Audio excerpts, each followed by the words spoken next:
तो मैं ज़्यादा टाइम तक नहीं रोकूंगा, पॉज करना, लिख लेना, और मेरा मैं जैसी लिखाते जाऊँगा वैसे साथ में रफ करते जाऊँगा, ठीक है।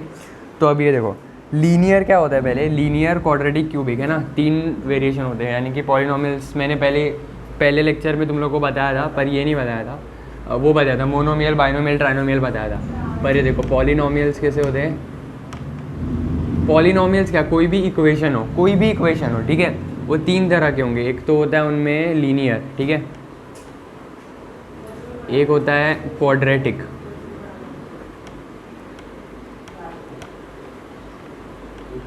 एक होता है क्यूबिक, ठीक है। अब लीनियर मतलब क्या है, लीनियर यानी कि जिसका, हाँ, एक लीनियर यानी कि जिसका पावर है ना 1 होता है, ठीक है, जिसका पावर क्या हो, मतलब 1, उसको हम लोग लीनियर मानते हैं। जैसे समझो कि मैंने कोई इक्वेशन दिया है 2y + 5, ठीक है, यहाँ पे जो वेरिएबल है उसकी पावर क्या है, 1 है, यानी ये कैसा पॉलिनोमियल हो गया, लीनियर हो गया, ठीक है। और समझो मैंने एग्जांपल दिया 2x - 5, ठीक है, ये भी हो गया, या तो फिर x, सिर्फ x, ठीक है, ये भी एक लीनियर पॉलिनोमियल हुआ। अब दूसरा क्या होता है, दूसरा होता है क्वाड्रेटिक, ठीक है। अब क्वाड्रेटिक क्या होगा, यानी जिसकी पावर में स्क्वायर आ जाए, ठीक है। अब स्क्वायर आ जाए तो ये कितना, कैसे हो जाएगा, ये समझो हो जाएगा x² + x - 1, ठीक है। दूसरा हो जाएगा y² + 2y, है ना, कुछ भी डाल दो आगे, +0, ठीक है, ये हो जाएगा क्वाड्रेटिक। अब इसके बाद आता है कोई एक एग्जांपल ले लो अपने हिसाब से, जैसे m समझो मैंने वेरिएबल ले लिया, तो ये हो जाएगा 2m² + m - 5, ठीक है। एक होता है क्यूबिक। अब क्यूबिक क्या होगा कि ऐसा पॉलिनोमियल जिसके पावर में 3 आए, ठीक है। लीनियर मतलब क्या था, ऐसा पॉलिनोमियल जिसके पावर में 1 आता है ना, लीनियर मतलब पावर में 1, क्वाड्रेटिक मतलब पावर में 2, मतलब हाईएस्ट पावर उसका है ना पूरे पॉलिनोमियल का, पूरे पॉलिनोमियल मतलब वो जो इक्वेशन तुम लोगों को दिया है, उस इक्वेशन में जो हाईएस्ट पावर है वो 2 होना चाहिए, ठीक है, तब उसको क्वाड्रेटिक बोलेंगे। अब क्यूबिक क्या हो जाएगा, m³ + m² - m, ये तुम लोगों का क्यूबिक हो गया, ठीक है। दूसरा ज़रूरी नहीं है कि m² m वैम ये सब होना चाहिए। अभी जैसे देखो, समझो √2y² - 1, सॉरी y³ आएगा, √2y³ - 1, ये कैसा हो गया तुम लोग का, ये भी कैसा हो जाएगा, क्यूबिक हो जाएगा, ठीक है। यानी कि हाईएस्ट पावर वेरिएबल का कितना होना चाहिए, 3 होना चाहिए, तो उसको हम लोग क्या रेफर कर सकते हैं, क्यूबिक रेफर कर सकते हैं, ठीक है। तो ये हो जाएगा लीनियर, क्वाड्रेटिक, क्यूबिक। एक और बार रिपीट कर देता हूँ, लीनियर मतलब जिसमें वेरिएबल की, पूरे इक्वेशन में जो कोई भी वेरिएबल है उसकी पावर 1 होनी चाहिए, वो लीनियर हो जाएगा। क्वाड्रेटिक मतलब उस पूरे इक्वेशन में उसकी जो हाईएस्ट पावर है वो 2 होनी चाहिए, तो क्वाड्रेटिक हो जाएगा। और क्यूबिक में जो हाईएस्ट पावर है इक्वेशन में वेरिएबल की वो 3 होनी चाहिए, ठीक है, ऐसे समझ सकते हो, ठीक है। इसको पॉज करके तुम लोग लिख लो, क्योंकि मैं फिर तुरंत मिटा दे रहा हूँ, हाँ, ठीक है। तो क्वेश्चन नंबर 5 में क्या है, फर्स्ट वाला तुम लोग को दिया है क्वेश्चन,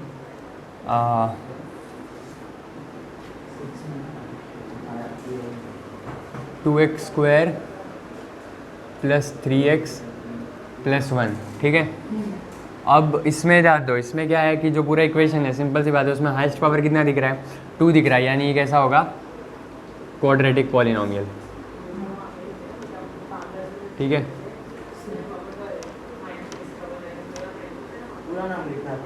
उसके बाद दूसरा क्या है, दूसरा है 5p। अब ध्यान से देखो, ये 5p में ना पूरा का पूरा मतलब p वेरिएबल है।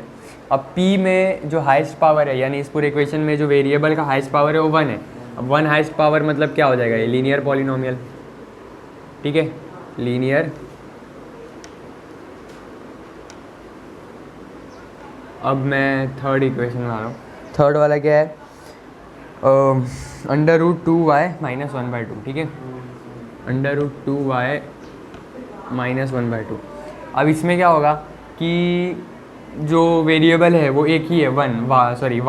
अब y की पावर कितनी है, 1। अब पावर पे सब डिपेंड है, ठीक है। इसमें पावर कितना था, 2, तो एक क्वाड्रेटिक हो गया। इसमें पावर कितना है, 1, तो ये कैसा हो गया, लीनियर हो गया। अब इसमें पावर 1 है, तो ये कैसा हो जाएगा, वापस लीनियर हो जाएगा,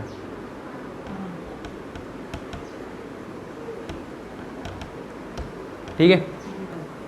ठीक है, अब देखो ये पूरे पॉलिनोमियल में जो हाईएस्ट पावर वाला वेरिएबल है वो कौन सा है, m है। ठीक है, मतलब m ही है पूरे पूरे पॉलिनोमियल में, तो m ही चल रहा है। पर जो हाईएस्ट पावर उसका कितना है, 3 है ना। हाईएस्ट पावर 3 हो गया। अगर हाईएस्ट पावर 3 वाला टर्म नहीं होता तो ये क्वाड्रेटिक होता, क्योंकि हाईएस्ट पावर तभी 2 होता था। पर यहाँ पे एक m आ गया जिसका हाईएस्ट पावर 3 है, तो ये कैसा हो जाएगा, क्यूबिक हो जाएगा। ठीक है, क्यूबिक पॉलिनोमियल। इसके बाद फिफ्थ वाला ए स्क्वायर। ठीक है, इधर ही कर देता हूँ, ए स्क्वायर। ये कैसा हो जाएगा, ये तो सिंपल सी बात है, एक सिंगल पॉलिनोमियल है जिसका क्या है, जिसके पास स्क्वायर है, यानी कि जिसके पावर में 2 है, तो यही इसका हाईएस्ट पावर है पूरे पॉलिनोमियल का, तो ये कैसा हो जाएगा, क्वाड्रेटिक।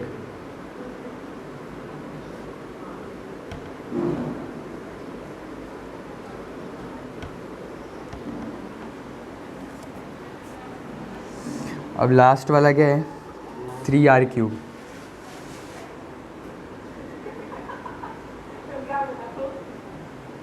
ठीक है, 3r³ है ना। 3r³ यानी इसमें भी खाली एक ही वेरिएबल है जिसके पास पावर 3 है, तो ये कैसा हो जाएगा, क्यूबिक।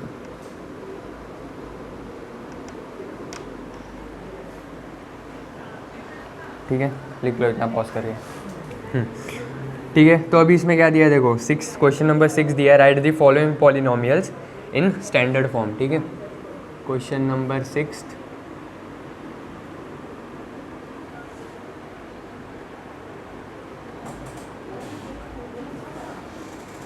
राइट दी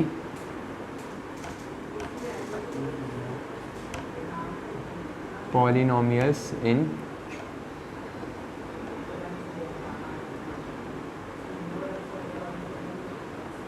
स्टैंडर्ड फॉर्म। ठीक है, अभी स्टैंडर्ड फॉर्म मतलब क्या, स्टैंडर्ड फॉर्म का ही एक अलग मीनिंग क्या होता है, डिसेंडिंग ऑर्डर। ठीक है,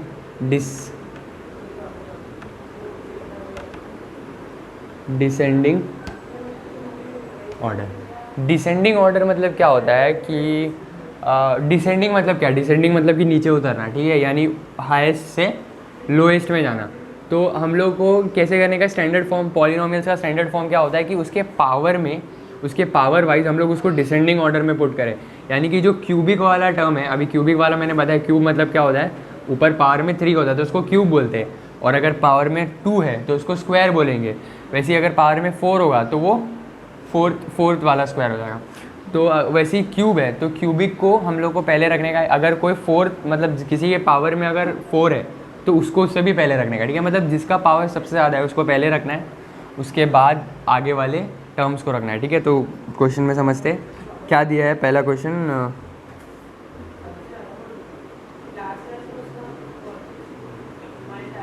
m³ + 3 + 5m। ठीक है, तो यहाँ पे देखो, सबसे पहले अगर हम लोग को इसको स्टैंडर्ड फॉर्म में लिखने का है तो क्या करना पड़ेगा, सबसे हाईएस्ट वाले पावर को पहले लिखना है। ठीक है, तो सबसे हाईएस्ट वाला पावर क्या है इसमें, m है, m³ पहले आ गया। उसके बाद आना चाहिए था m² वाला टर्म, पर m² वाला टर्म तो यहाँ पे प्रेजेंट ही नहीं है। ठीक है, तो यहाँ पे कुछ नहीं आएगा। उसके बाद आएगा m⁻1। अब m⁻1 वाला टर्म क्या है, 5m + ये 3, यानी कि ये एक ऑर्डर में हम लोग ने लिखा है ताकि ये थोड़ा देखने में भी कंफर्टेबल होगा और इससे हम लोग को समझ भी अच्छे से आ सकता है। तो इसलिए इसका स्टैंडर्ड फॉर्म होता है। ठीक है, पॉलिनोमियल का स्टैंडर्ड फॉर्म कैसे लिखते हैं, पावर वाइज डिसेंडिंग नीचे गिरना है। ठीक है, पावर वाइज धीरे धीरे, मतलब एक के बाद एक हम लोग को नीचे उतरना है, इसको डिसेंडिंग ऑर्डर में बोलते हैं। अब दूसरा क्या है, दूसरा वाला बहुत बड़ा पॉलिनोमियल दिया है पर काम एक ही है सब में, -7y + y³ सॉरी + y⁵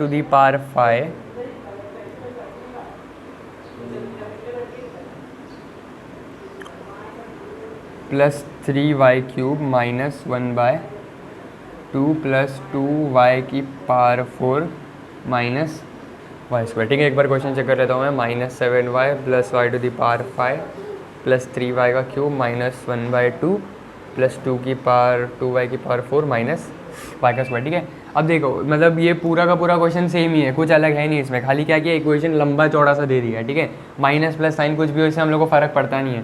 तो हम लोगों को क्या करना है, सबसे हाईएस्ट पावर वाला पहले वेरिएबल ढूंढना है। सबसे हाईएस्ट पावर वाला वेरिएबल कौन सा है, y⁵, ठीक है। अब y⁵ को पहले क्या करने का है, सबसे फर्स्ट लिखने का है। यहाँ पे आएगा y⁵ प्लस, अब देखो उसके बाद क्या आएगा y⁴, तो y⁴ वाला टर्म एक ही है, ठीक है। अगर समझो कि ऐसा होता है कि कोई एक सेम पावर वाला टर्म रिपीट हो जाए तो दोनों को साइड बाय साइड लिख सकते हैं, ठीक है। तभी कोई ऐसा तुम्हारे पास कोई ऐसा परफेक्ट गोल नहीं है कि इसको पहले लिखना है या उसको बाद में लिखना है, तब किसी को भी आगे पीछे लिख सकते हो, क्योंकि वहाँ पे क्या है, पावर रिपीट किया है। तो यहाँ पे 2y⁴, फिर आ जाएगा 3 पावर वाला टर्म, तो ये हो जाएगा 3y³, फिर आ जाएगा 2, हाँ -y², फिर आ जाएगा -7y। ये देखो अब स्क्वायर के बाद क्या आएगा, y⁴ वाला टर्म आएगा। तो ये y के पास कोई पावर नहीं है, यानी कि y की पावर 1 है। तो फिर उसके बाद आएगा 1/2 वाला टर्म, तो ये हो जाएगा -1/2। क्लियर है ना, ठीक है।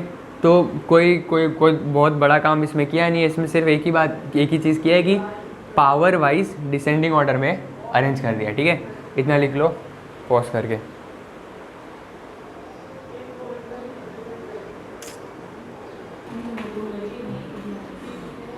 फॉर्म, ठीक है। आगे बढ़ते हैं अभी, ठीक है। अभी देखो क्वेश्चन नंबर 7 तुम लोग को दिया है, right the following polynomials in coefficient form. अब पहले तो ये समझ लेते हैं कि कोएफिशिएंट क्या होता है। कोएफिशिएंट मैंने तुम लोग को पहले भी समझाया है कि कोएफिशिएंट यानी कि वो डिजिट या वो कोई भी नंबर जो किसी वेरिएबल के साथ पहले से जुड़ा हुआ है। जैसे समझो कि मैं एग्जांपल में लेता हूँ, यहाँ पे एक एग्जांपल देता हूँ तुम लोगों को। समझो लिया मैंने कोई भी इक्वेशन ले लिया, एक ले लिया चलो 3x² + 2, हाँ + 2x - 1, ठीक है। ये मैंने एक पॉलिनोमियल ले लिया। अब ये सबसे पहले तो क्वाड्रेटिक पॉलिनोमियल है, ठीक है। तो इसमें अगर मैं पूछूं कि x² का कोफिशिएंट क्या है, ठीक है, तो x² का कोफिशिएंट आएगा तुम लोग का 3, ठीक है। उसको क्या बोलते हैं, कोफिशिएंट, यानी कि x खुद एक वेरिएबल है, x खुद एक वेरिएबल है। तो ऐसा नंबर जो वेरिएबल के साथ जुड़ा हुआ हो उसको कोफिशिएंट बोलते हैं। अगर मैं पूछूं कि x का कोफिशिएंट क्या है, तो वो आएगा तुम लोग का 2, ठीक है। ये बात याद रखना, x का कोफिशिएंट 2 आएगा। और एक नई बात तुम लोग को याद रखनी है, एक नई बात क्या याद रखनी है कि किसी भी नंबर का पावर अगर समझो मैंने 1 रखा तो वो वही नंबर होने वाला है, ठीक है। एट लास्ट मतलब वो वही नंबर आने वाला है। पर किसी भी नंबर का पावर अगर मैंने 0 रख दिया तब उस नंबर, तो वो कोई भी नंबर हो चाहे, ठीक है। वो मैंने x नंबर लिया, समझो x कोई भी एक नंबर है, समझो 1 है, 2 है, 3 है, 1000 है, 10,000 है, कोई भी एक नंबर है, उसकी पावर अगर मैंने 0 रख दी ना तो उसका आंसर आने वाला है 1, ठीक है। ऐसे समझो कि मैंने 100 किया, 100 कब तक 100 जैसा बिहेव करेगा जब तक उसकी पावर 1 रहेगी।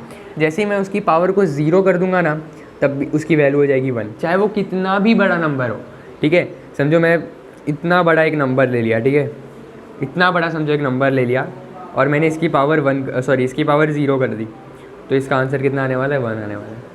क्लियर है इतना, ठीक है। तो ये लिख लो, थोड़ा आगे लिखो, इसको रफ कर देता हूँ मैं।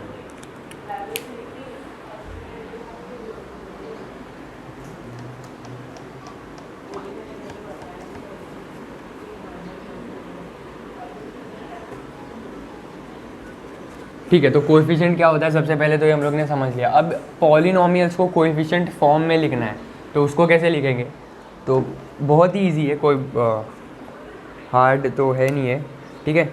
तो क्वेश्चन तुम लोग को क्या दिया है, पहला वाला x³ - 2 है कि नहीं, यही दिया है, हाँ x³ - 2। तो इसका अब अगर तुम लोग को इसको कोएफिशिएंट फॉर्म में लिखना है तो क्या करना पड़ेगा कि जितने भी वेरिएबल्स हैं ना, मतलब x³ के बाद, ठीक है, x³ के पहले नहीं, मतलब x³ के पहले तो आएगा x की पावर 4, है कि नहीं, x की पावर 4 आएगा, पर x³ के बाद जितने भी वेरिएबल्स हैं ना वो सारे के सारे वेरिएबल्स आने चाहिए। मैं समझाता हूँ कैसे, देखो सबसे पहले तो x³ आएगा, है कि नहीं, सबसे पहले x³ आएगा। उसके बाद अगर तुम लोग ध्यान से देखो तो इस इक्वेशन में x² भी छुपा हुआ है, ठीक है, एक्स स्क्वायर भी छुपा हुआ है पर उसका कोएफिशिएंट 0 हो गया है। क्या समझ रहे हैं इसमें? समझो मैं यहाँ पे पहले तो लिखा एक्स क्यूब, ठीक है, एक्स क्यूब लिखा, बट इस पूरे इक्वेशन में ना एक एक्स स्क्वायर भी छुपा हुआ है जिसका कोएफिशिएंट क्या हो गया है, 0 हो गया है। अब अगर कोएफिशिएंट ही 0 हो जाए तो वो एक्स कोई भी नंबर हो उसका आंसर कितना आने वाला है, 0। यानी कि 0 multiplied by any number is equals to 0, ठीक है। 600 में पढ़ा था कि 0 मल्टीप्लाइड बाय एनी नंबर क्या होता है, 0 होता है। और अगर ध्यान से देखो तो इस इक्वेशन में एक x भी छुपा हुआ है, ठीक है, एक x भी क्या है, छुपा हुआ है 0 के साथ, ठीक है, जिसका कोएफिशिएंट क्या होगा, 0 होने वाला है, यानी कि 0x। अब यहाँ पे आ गया -2। तो ध्यान से देखो तो इस एक्स क्यूब का कोएफिशिएंट क्या है, इस एक्स क्यूब का कोएफिशिएंट है 1, ठीक है। इस एक्स स्क्वायर का कोएफिशिएंट क्या है, एक्स स्क्वायर का कोएफिशिएंट क्या है, 0 है, 0 है। ये देखो एक्स क्यूब का कोएफिशिएंट 1 है, एक्स क्यूब का कोएफिशिएंट 0 नहीं। अगर एक्स क्यूब का कोएफिशिएंट 0 होता तो वो एग्जिस्ट नहीं करता, वो 0 आ जाता, उसका पूरा आंसर ही 0 आता। पर एक्स क्यूब का कोएफिशिएंट यहाँ पे 1 है, एक्स स्क्वायर का 0 है, क्योंकि देखो असली इक्वेशन में एक्स स्क्वायर जैसा कोई टर्म ही नहीं है। क्यों टर्म नहीं? क्योंकि उसके साथ 0 मल्टीप्लिकेशन में, तो यानी इसका कोएफिशिएंट कितना है, 0। इसके बाद एक्स का कोएफिशिएंट कितना है, 0। इसके बाद -2, ठीक है। यानी जो लास्ट में जो कांस्टेंट नंबर होता है उसको वैसे के वैसे लिखने का है। एडिशनल इन्फॉर्मेशन के लिए तुम लोगों को बता रहा हूँ, कोई ज़रूरी है नहीं है, समझता तो अच्छी बात है, नहीं तो कोई बात नहीं। अगर तुम लोग ध्यान से देखो तो ये 2x के साथ भी एक x जुड़ा है, ठीक है, ये 2x के साथ भी एक x जुड़ा है जिसकी पावर है ना 0 हो गई है। तुम लोग को मैंने अभी थोड़ी देर पहले तुम लोग को ये बात बताई है कि अगर कोई भी नंबर की पावर में 0 कर दूँ तो उसका आंसर 1 ही आने वाला है कि नहीं। तो यानी इस x के साथ भी इस 2 के साथ भी एक x जुड़ा हुआ है जिसकी पावर कितनी है, 0, ठीक है। इसीलिए हम लोग ने इसको कोएफिशिएंट में भी इंक्लूड किया, क्योंकि ये -2 भी एक x का कोएफिशिएंट है, पर -2 अनफॉर्चुनेटली एक ऐसे x का कोएफिशिएंट है जिसकी पावर कितनी है, 0 है। इस वजह से इस पूरे x टू द पावर 0 की वैल्यू कितनी आ गई, 1, इसलिए -2 × 1 -2, ठीक है। ये कुछ इतना इंपॉर्टेंट बात थी नहीं, बट मैंने तुम लोग को ऐसे ही बता के रखी है कि जो भी कांस्टेंट नंबर है उसके साथ भी एक वेरिएबल जुड़ा होता है जिसकी पावर कितनी होती है, 0 होती है, ठीक है। तो अभी देखो सेकंड क्वेश्चन क्या है तुम लोग का, 5y। अब 5y सेकंड क्वेश्चन है। अब देखो इसके साथ, यानी कि इसमें तुम लोग को थोड़ा कन्फ्यूजन हो सकता है कि इसको सॉल्व कैसे करने का। तो देखो 5y तो पहला वैसा का वैसे ही आएगा, ठीक है, जैसा का जैसा 5y था। पर यहाँ पे मैंने बोला कि हर जब भी तुम लोग कोएफिशिएंट फॉर्म लिखोगे तो उसमें एक ऐसा नंबर होना चाहिए जिसके साथ कोई वेरिएबल जुड़ा ना हो, ठीक है। हमेशा एक ऐसा नंबर होना ही चाहिए जिसके साथ कोई वेरिएबल जुड़ा ना हो। अब जैसे यहाँ पे देखो x³ -2 एक ऐसा वेरिएबल है जिसके साथ कोई कोएफिशिएंट नहीं, जिसके साथ कोई वेरिएबल नहीं जुड़ा है ना, इसलिए हम लोग ने उसको भी कोएफिशिएंट फॉर्म में ऐड किया। तो यहाँ पे भी एक ऐसा वेरिएबल होना चाहिए। अब वो वेरिएबल यहाँ प्रेजेंट ही नहीं है तो उसको हम लोग क्या मान लेंगे, 0 मान लेंगे, क्योंकि अगर मैं 0 से 5y को ऐड करूँ तो कोई फ़र्क पड़ने वाला है क्या, नहीं। कोई भी नंबर को 0 से ऐड करने का, सब्ट्रैक्ट करने का आंसर वही रहता है, ठीक है। तो इसका भी कोएफिशिएंट फॉर्म क्या हो जाएगा, एक तो 5 है इसका कोएफिशिएंट, कॉमा 0 इसका कोएफिशिएंट है, ठीक है। तो उसको हम लोग ने क्या कर दिया है, ब्रैकेट में लिख दिया है, ठीक है। तो वापस बताता हूँ कि देखो हर पॉलीनॉम, मतलब अगर तुम लोगों को कोएफिशिएंट फॉर्म उसका लिखने का है तो एक कांस्टेंट नंबर होना ही चाहिए। कांस्टेंट नंबर यानी कि ऐसा नंबर जिसके साथ कोई वेरिएबल जुड़ा नहीं है। बट ऐसा यहाँ पे तो कोई नंबर दिख नहीं रहा है। ऊपर वाले क्वेश्चन में एक नंबर था 2, इसलिए हम लोग ने उसको इंक्लूड कर दिया, पर यहाँ पे तो ऐसा कोई नंबर है ही नहीं। तो यहाँ पे इसलिए हम लोग क्या करेंगे, कांस्टेंट नंबर अपने से ऐड करेंगे, ठीक है, अपने से ऐड करेंगे। ध्यान से देखो तो जैसे कि मैंने पहले ही बताया था कि यहाँ पे पहले एक y अभी भी प्रेजेंट है जिसका पावर 0 है। अगर पावर 0 वाला y यहाँ पे प्रेजेंट हो तो उसका आंसर कितना आएगा, 1 आएगा, ठीक है। 0 × 1, 0 × 1 कितना होता है, 0।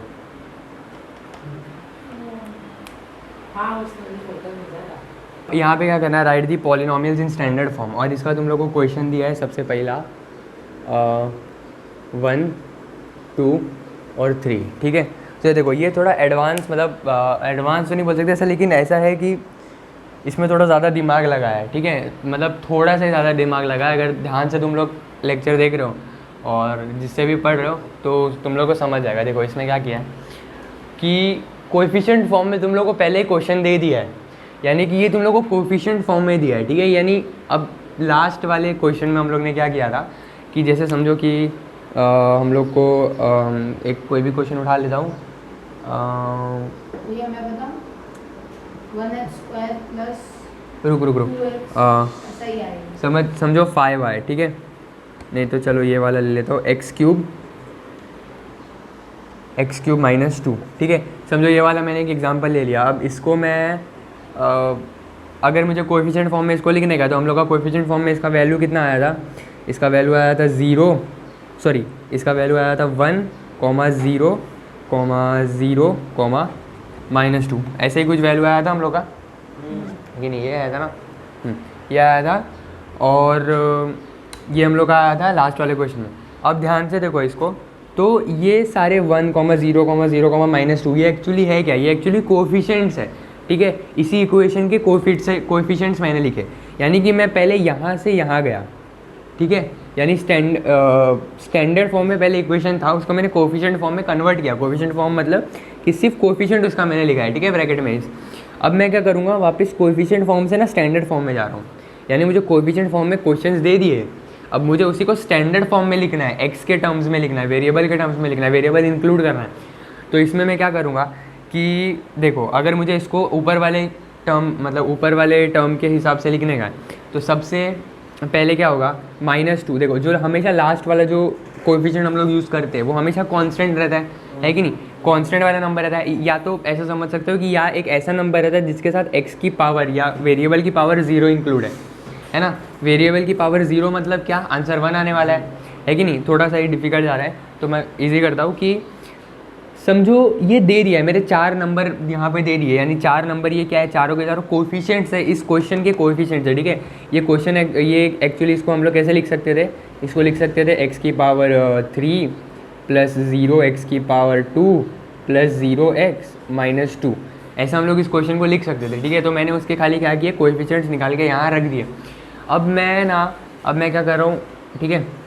अब मैं वापस क्या करूँगा कि अगर मुझे इसको उठा के, अगर मुझे इस कोएफिशिएंट फॉर्म को उठा के x³ - 2 में जाने गए, ठीक है। अगर मैं x³ - 2 से पहले इस कोएफिशिएंट फॉर्म तक आया, अब मुझे वापस इस कोएफिशिएंट फॉर्म से x³ - 2 वाले फॉर्म में अगर मुझे जाना है, यानी स्टैंडर्ड फॉर्म में अगर मुझे जाना है, तो मुझे क्या करना पड़ेगा।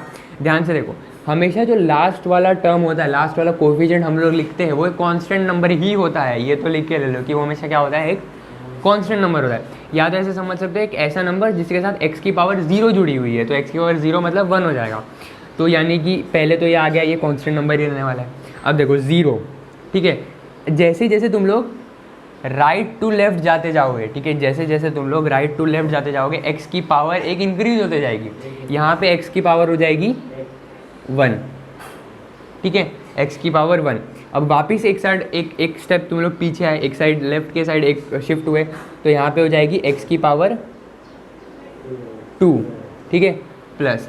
अब वापिस एक साइड पीछे गए, तो यहाँ पे हो जाएगी x की पावर 3 और कोएफिशिएंट 1 के साथ, ठीक है। वापिस समझा रहा हूँ, ध्यान से देखो, कोई बहुत टफ इसमें चीज़ नहीं है। इसमें देखो क्या किया है, खाली ये लोग, हाँ बहुत ईजी है। देखो इसमें क्या किया, पहले तो हमेशा जो लास्ट वाला नंबर होता है, सबसे राइट मोस्ट नंबर जो होता है कोएफिशिएंट फॉर्म में, वो हमेशा एक कांस्टेंट नंबर होगा। इस बात को समझ लिया, ठीक है। अब यहाँ पे क्या होगा, माइनस उसके साथ जुड़ा हुआ ये, तो मैंने माइनस वैसे का वैसे ही लिख दिया। अब 0 के साथ x की पावर 1 लगने वाली है, यानी कि आ जाएगा 0 x की पावर 1। यानी कि तुम लोग जितना लेफ्ट साइड शिफ्ट होते जाओगे, धीरे धीरे x की पावर इंक्रीज होते जाएगी। अब वापस तुम लोग क्या हो जाओगे, वापस एक साइड लेफ्ट शिफ्ट हो गए, तो यहाँ पे फर्स्ट सेकंड थर्ड नंबर पे है, तो x की पावर 2, फर्स्ट नंबर पे x की पावर 1 और लास्ट नंबर पे x की पावर 0, ठीक है। हाँ, ऐसा होल नंबर समझ सकते हो कि यहाँ पे 0 1 2, ठीक है। फिर यहाँ पे आ जाएगा 0 x की पावर 2, यहाँ पे आ जाएगा प्लस 1 x की पावर 3। अगर तुम लोग ध्यान से देखो तो ये एक्चुअल में यही इक्वेशन है, मैं इसको ऐसा लिख सकता हूँ, x³ - 2, ठीक है। देखो पहले मैं क्या कर रहा हूँ, मैं खाली आगे पीछे कर रहा हूँ। मैं स्टैंडर्ड फॉर्म से कोएफिशिएंट फॉर्म गया, कोएफिशिएंट फॉर्म से वापस स्टैंडर्ड फॉर्म आ गया, मैं इसको वापस कोएफिशिएंट फॉर्म लिख सकता हूँ, ठीक है। तो मैं इससे ऊपर नीचे कर सकता हूँ। तो अब देखो वैसे ही मुझे यहाँ पे कोएफिशिएंट फॉर्म दे दिया है। अब मुझे इससे स्टैंडर्ड फॉर्म लिखना है, पर इसमें फ़र्क इतना ही है कि यहाँ पे मुझे पता था कि स्टैंडर्ड फॉर्म क्या है, यहाँ पे पता नहीं है, ठीक है। तो थोड़ा दिमाग लगाना पड़ेगा, और कुछ तो है नहीं। तो देखो अब क्या हम लोग ने डिसाइड किया था कि जो सबसे लास्ट वाला नंबर होता है, ठीक है, जो सबसे लास्ट वाला नंबर होता है वो हमेशा क्या होता है, कांस्टेंट होता है, ठीक है। पहले मैं अपने मेथड से बताता हूँ, बाद में डाइजेस्ट वाला मेथड भी बता दूँगा।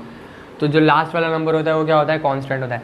तो कांस्टेंट होता है यानी कि वो +3 वैसा का वैसे ही आने वाला है, ठीक है। फिर यहाँ पे आएगा सेकंड लास्ट नंबर, ठीक है। सेकंड लास्ट नंबर यानी यहाँ पे जो कोई भी वेरिएबल है, यहाँ पे वेरिएबल x मान लेते हैं हम लोग, ठीक है। वेरिएबल क्या है सपोज कर लेंगे, पूरे क्वेश्चन में वेरिएबल x सपोज कर लेंगे, m कर लो, y कर लो, i कर लो, जो करना है करो, तुम लोग के ऊपर है। तो 2x की पावर 1 आ जाएगा यहाँ पे, ठीक है। और एक साइड तुम लोग शिफ्ट हुए तो क्या हो जाएगा, 1x की पावर 2 आ जाएगा, ठीक है। तो यहाँ पे मतलब तुम लोग का स्टैंडर्ड फॉर्म क्या बना है, एसटीडी फॉर्म, एसटीडी यानी कि स्टैंडर्ड होता है। तो स्टैंडर्ड फॉर्म क्या बना है, x² + 2x की पावर 1 + 3, ठीक है। x की पावर 1 नहीं लिखोगे तो भी चलेगा, ठीक है। ये स्टैंडर्ड फॉर्म तुम लोग का बन गया है। देखो बहुत आसानी से मैंने किया है, कोई इसमें बहुत बड़ा काम किया नहीं है। अब अगर इसी चीज़ को हम लोग डाइजेस्ट वाले मेथड से समझे, ठीक है, डाइजेस्ट वाले मेथड से अगर इसको समझे तो थोड़ा सा और ज़्यादा दिमाग वो लोग ने लगाया।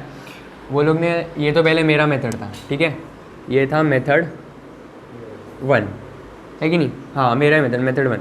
अब यहाँ पे आते हैं मेथड 2 से, ऑलमोस्ट सेम ही है, पर थोड़ा सा उन्होंने डिफरेंस क्या किया है, उन्होंने ऐसा दिमाग नहीं लगाया कि ऐसा राइट लेफ्ट वो सब कुछ नहीं, सीधा वो लोग ने बोला है कि जितने भी कोएफिशिएंट्स है ना, ये एक्चुअली है क्या 1 2 3, ये कोएफिशिएंट ही है, किसी ना किसी वेरिएबल के कोएफिशिएंट ही है ये, सॉरी किसी ना किसी इक्वेशन के कोएफिशिएंट ही है। जितने भी कोएफिशिएंट है ना, उतना -1 होगा degree of the polynomial. Degree of the polynomial मैंने लास्ट लेक्चर में बताया था, ठीक है, उसको अच्छे से एक बार रिवाइज कर लो। तो डिग्री ऑफ द पॉलिनोमियल मतलब कि उस पूरे पॉलिनोमियल में जो सबसे हाईएस्ट डिग्री रहेगी, ठीक है, उस पूरे पॉलिनोमियल में जो सबसे हाईएस्ट डिग्री रहेगी वो रहेगी। अब जैसे देखो कि अगर मैं इसकी बात करूँ, इस क्वेश्चन की बात करूँ, तो इस क्वेश्चन में टोटल कोएफिशिएंट्स कितने हैं, अगर मैं देखूँ तो यहाँ पे टोटल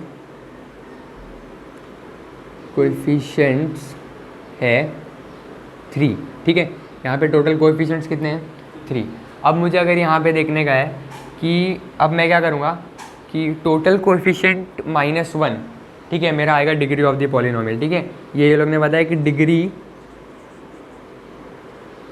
ऑफ पॉलिनोमियल कितना आएगा मेरा, टोटल कोएफिशिएंट -1 यानी कि 2। अब इसके आने के पीछे एक लॉजिक भी है, ठीक है, इसके आने के पीछे एक लॉजिक भी है, वो भी मैं समझाता हूँ तुम लोगों को कि डिग्री ऑफ पॉलिनोमियल तुम लोग का टोटल कोएफिशिएंट -1 ही क्यों आ रहा है, ठीक है, इसके पीछे आने का लॉजिक भी। अब यहाँ पे 2 आ गया है, चलो ठीक है, डिग्री ऑफ द पॉलिनोमियल तो 2 आ गया, तो इतना तो हो गया। एक मिनट बता, 250 बता, किधर गया, जब पहले वाला फॉर्मूला करेंगे तो भी चलेगा ना, चलेगा, हाँ चलेगा ना। Degree of the polynomial standard form is, हाँ ठीक है, तो डिग्री ऑफ द पॉलिनोमियल 2 आ गया। अब इसके बाद क्या करने का, डिग्री ऑफ द पॉलिनोमियल 2 आ गया यानी कि इस पूरे पॉलिनोमियल में, ठीक है, जो जितने भी वेरिएबल्स आने वाले हैं उसमें से जो वेरिएबल का सबसे हाईएस्ट पावर है वो होने वाला है 2। डिग्री ऑफ द पॉलिनोमियल मैंने बहुत अच्छे से तुम लोग एक्सप्लेन किया पिछले वाले लेक्चर में, उसको देख लो, ठीक है। तो यहाँ पे डिग्री ऑफ पॉलिनोमियल 2 आने वाला है यानी कि x की पावर 2 आने वाली है ना, यानी x की जो सबसे हाईएस्ट पावर है वो 2 रहने वाली है। x हम लोग ने अज्यूम किया है, वेरिएबल तुम लोग कुछ भी अज्यूम कर सकते हो। उसके बाद अब x की पावर 2, अब यहाँ पे x के साथ कोएफिशिएंट क्या लगेगा, 1 लगेगा। देखो x के साथ कोएफिशिएंट क्या लगने वाला है, 1 लगने वाला है। अब मैं देखो राइट साइड जा रहा हूँ ना, तो सीधी सी बात है कि यार मैं यहाँ पे भी राइट साइड ही जाऊँगा, है ना। अगर मैं यहाँ पे देखो, यहाँ पे मैं लेफ्ट साइड जा रहा था तो सीधी सी बात है लेफ्ट साइड जाऊँगा, ठीक है। तो कॉमन, तो ये हो गया x की पावर 2। उसके बाद आएगा दूसरा, अब तो ईजी हो गया एकदम। अब उसके बाद जो भी नेक्स्ट वाला टर्म x का आने वाला है वो इससे एक कम रहेगा। यहाँ पे अगर स्क्वायर है तो यहाँ पे x की पावर 1 आने वाली है, और कोएफिशिएंट इसका कितना आ जाएगा, 2, वो तो हम लोग को क्वेश्चन में दिया। अब यहाँ पे क्या हो जाएगा, +3, है ना। लास्ट वाला नंबर वैसा का वैसे ही याद है, हमेशा इसको याद रखना कि जो लास्ट वाला नंबर है, जो लास्ट वाला कोएफिशिएंट है, उसके साथ कोई भी वेरिएबल जुड़ा नहीं होता है, ठीक है। वहाँ पे 0 हो चलेगा, 0 लिखने का, पर उसके साथ कोई वेरिएबल जुड़ा हुआ नहीं रहेगा, ठीक है। अब देखो, अब बात करते हैं हम लोग कि डिग्री ऑफ द पॉलिनोमियल में ऐसा क्यों किया कि टोटल कोएफिशिएंट -1 कर दिया। ठीक है, वही डिग्री ऑफ द पॉलिनोमियल ऐसा क्यों आया, टोटल कोएफिशिएंट -1 क्यों किया, क्योंकि ध्यान दो अगर यहाँ पे तुम लोग ध्यान से देखो तो यहाँ पे 3 टर्म्स है, 3 है, 2x⁻1 है और x का स्क्वायर है, ठीक है। तो इसमें एक टर्म हमेशा ऐसा होगा ही होगा जिसके पास कोई भी वेरिएबल नहीं है। अब उसके पास कोई वेरिएबल नहीं है, इनडायरेक्टली उसका मतलब क्या होता है कि उसके पास एक वेरिएबल है जिसकी पावर 0 है, ठीक है। उसके पास कोई वेरिएबल नहीं है, इसका इनडायरेक्ट मीनिंग क्या होता है कि उसके पास एक वेरिएबल है जिसकी पावर 0 है। तो यहाँ पे आ जाएगा x⁻1, यहाँ पे आ जाएगा x⁻2, यानी थर्ड प्लेस में जो भी वेरिएबल आएगा उसकी पावर होगी 2, सेकंड प्लेस में जो भी वेरिएबल आएगा उसकी पावर होगी 1 और फर्स्ट प्लेस में जो भी वेरिएबल आएगा उसकी पावर होगी 0, ठीक है। तो इसीलिए यहाँ पे डिग्री ऑफ द पॉलिनोमियल क्या किया है कि 3 - 1, ठीक है। तो ये कुछ इतना समझने की ज़रूरत नहीं थी, मैंने जो फर्स्ट मेथड बताया उससे भी कर सकते हो, ठीक है, इतना लिख लो।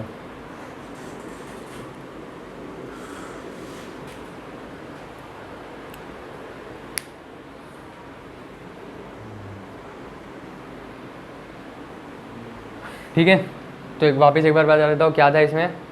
पहला वाला मेथड मैंने क्या बताया था कि जो लास्ट वाला नंबर होता है उसको वैसा का वैसे ही लिखना है, उसके बाद हम लोग को लेफ़्ट साइड में अप्रोच करने का, ठीक है, लेफ़्ट साइड में चलना है और कोएफिशिएंट को यूज़ करते करते x की पावर 1 इंक्रीज़ करते रहनी है, ठीक है।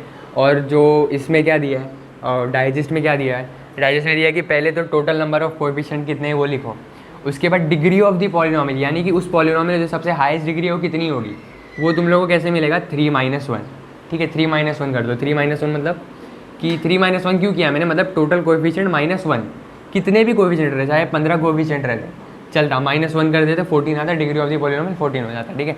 पर इसमें टोटल कोएफिशिएंट 3 थे तो 3 - 1 हो जाएगा 2। तो डिग्री ऑफ द पॉलिनोमियल 2 आया, यानी इस पॉलिनोमियल में जो भी वेरिएबल की सबसे हाईएस्ट पावर है वो ज़्यादा से ज़्यादा 2 होने वाली है, 2 से ज़्यादा नहीं होने वाली है, ठीक है।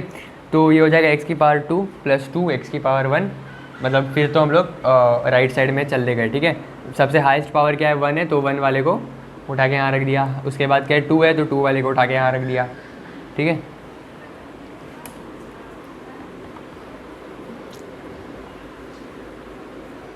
हाँ, पहला क्वेश्चन हुआ, अभी दूसरे वाले का दें।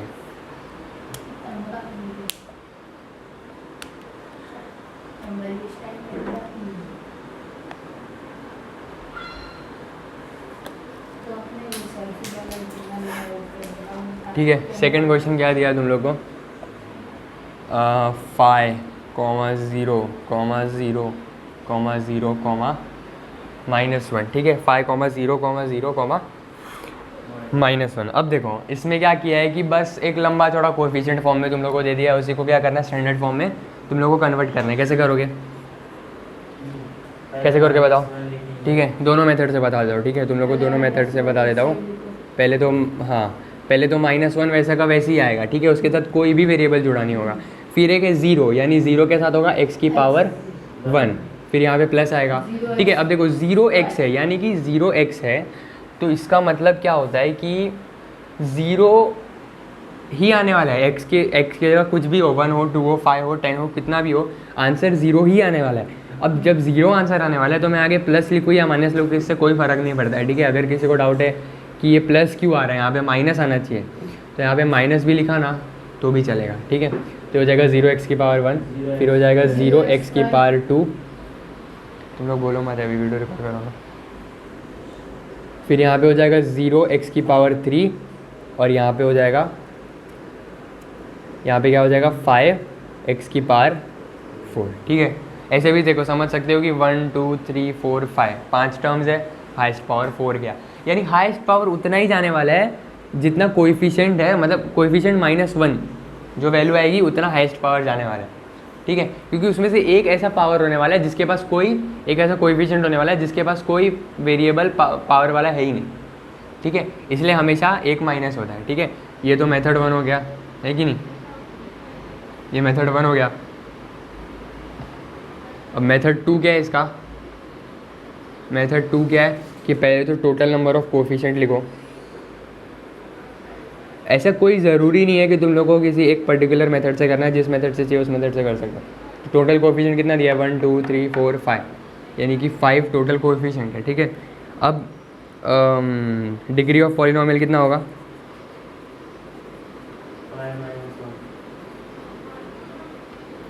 डिग्री ऑफ पॉलिनोमियल हो जाएगा 5 - 1, ठीक है। उसके बाद हो गया 5 - 1 मतलब 4, यानी कि जो एक वेरिएबल जिसकी सबसे हाईएस्ट पावर होने वाली है ज़्यादा से ज़्यादा, वो 4 होने वाली है। अब 4 यानी कि सबसे हाईएस्ट पावर वाला वेरिएबल कौन सा है यहाँ पे, हाईएस्ट पावर वाले वेरिएबल वाला कोएफिशिएंट कौन सा है यहाँ पे, 5। ये हो जाएगा 5x⁴ plus 0x³ plus 0x² plus 0x - 1, ठीक है। मतलब इसको तुम लोग देखो तो ऐसा 0x³ 0x² और 0x लिखने की भी ज़रूरत नहीं है, सीधा सीधा तुम लोग ऐसा लिख सकते हो कि इधर आ जाएगा 5x⁴ - 1, ठीक है। क्योंकि ये ज़ीरो है ना यार, इसका कुछ मतलब है नहीं, लिखो ना लिखो, ऐसे तो इन्फाइनाइट ज़ीरो भरे पड़े।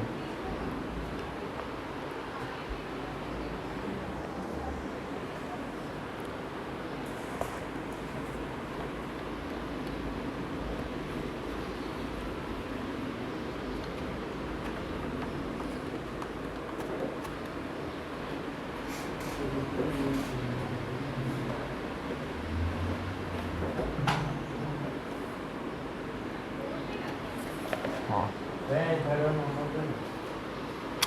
मेरे को इसमें तो कराना पड़ेगा ना, -2 2 -2 2, ठीक है। ये भी वैसे कि वैसे ही होने वाला है, दोनों मेथड से मैं बता दूंगा।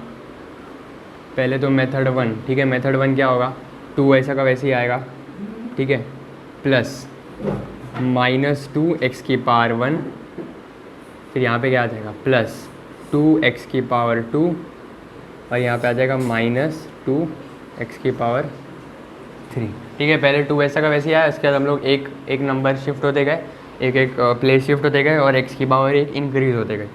अब दूसरा क्या था कि टोटल, ठीक है, ये मेथड 2 है, ठीक है। अब यहाँ पे जो कर रहा हूँ ये मेथड 2 है। मेथड 2 क्या है, टोटल नंबर ऑफ कोएफिशिएंट लिखना है। तो टोटल कोएफिशिएंट कितने हैं यहाँ पे, 1 2 3 4, 4 है, ठीक है। टोटल कोएफिशिएंट कितने हैं यहाँ पे, 4 है। और डिग्री ऑफ पॉलिनोमियल यहाँ पे कितना हो जाएगा,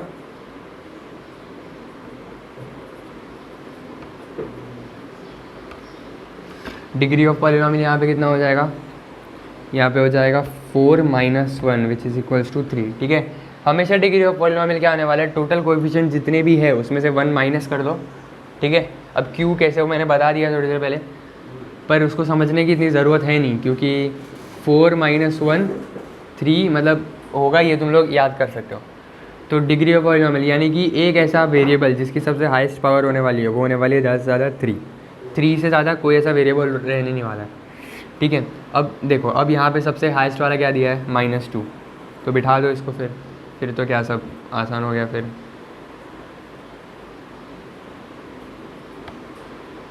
ठीक है,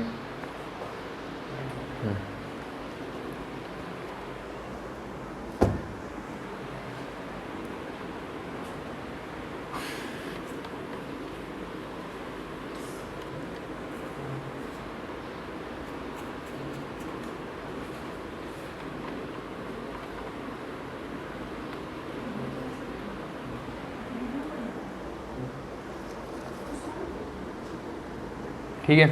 अभी देखो क्वेश्चन नंबर 9 जो है वो तुम लोग को होमवर्क देता हूँ, वो कर देना, ठीक है।